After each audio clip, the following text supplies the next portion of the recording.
Okay, not sure if this is going to be the last video or not, but I needed to finish off this integers no matter what because I'm a little bit type A.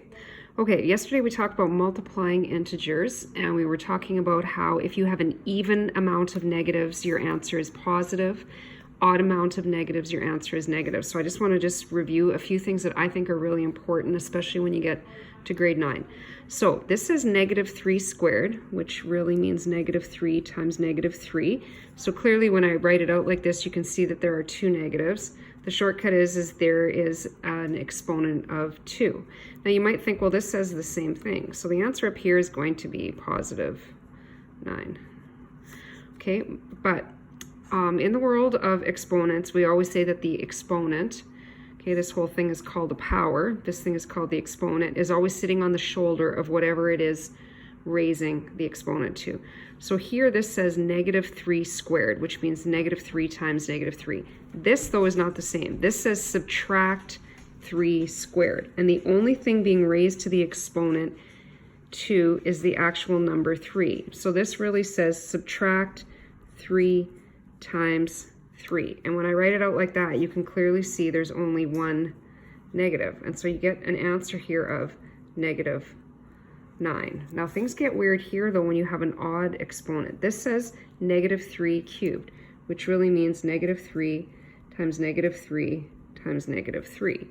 And now we can clearly see we have 1, 2, 3 negatives. So our answer is going to be negative, and 3 cubed is 27. So we get an answer of -27.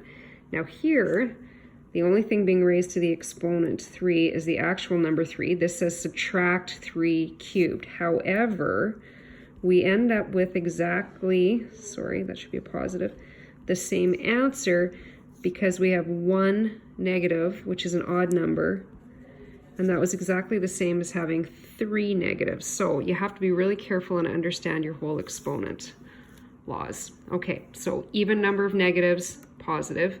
Odd number of negatives, negatives. So now we're going to move on to today's lesson, which is dividing, okay, finding the quotient. So quotient means the answer from a division question. And of course, this is going to be a lot easier because you can only divide 2 numbers at a time. You don't have to worry about odd or even. All you have to worry about now is if the signs are the same, it's positive. If the signs are opposite, it's negative. So I'll give you an example here. Okay, if we have -25 divided by 5, there's one negative here.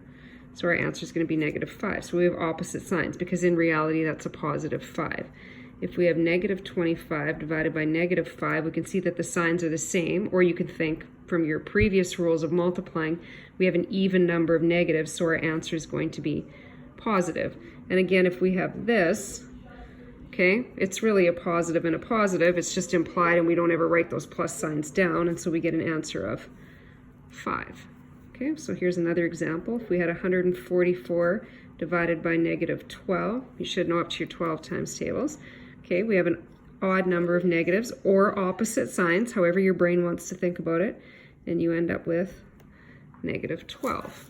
Okay, -16 divided by 4, odd number of negatives or opposite signs, your answer is going to be -4.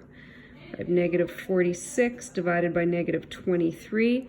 We have an even number of negatives or same signs, and our answer is going to be +2. So this division part of the integers is a little bit easier. Now, if I continue doing this, if we're going to do these little videos, tomorrow I'm going to ramp it up a little bit before we get into order of operations with integers, and that's going to include sometimes we don't have like 144 divided by 12. Sometimes I give you a question that looks like this. Okay, and our brain naturally always wants to take the bigger number and divide it by the smaller number, so you have to really go against the grain there. First thing I want you to think about is if you have a negative divided by a positive, your answer is going to be negative. Now 15 doesn't divide into 5, and I don't like decimals when we're dealing with fractions. I like fractions, and the other thing I really love are improper fractions. I don't like mixed fractions either, so that's something you kind of got to get out of your system by grade 9. Okay, but this would be a wrong answer because, and you should have learned this before, this can be simplified, or another word we used is reduce. So what's the biggest number that goes into 5 and also goes into 15? 5. It goes in here once, and it goes in here 3 times. So your answer is going to be negative 1/3.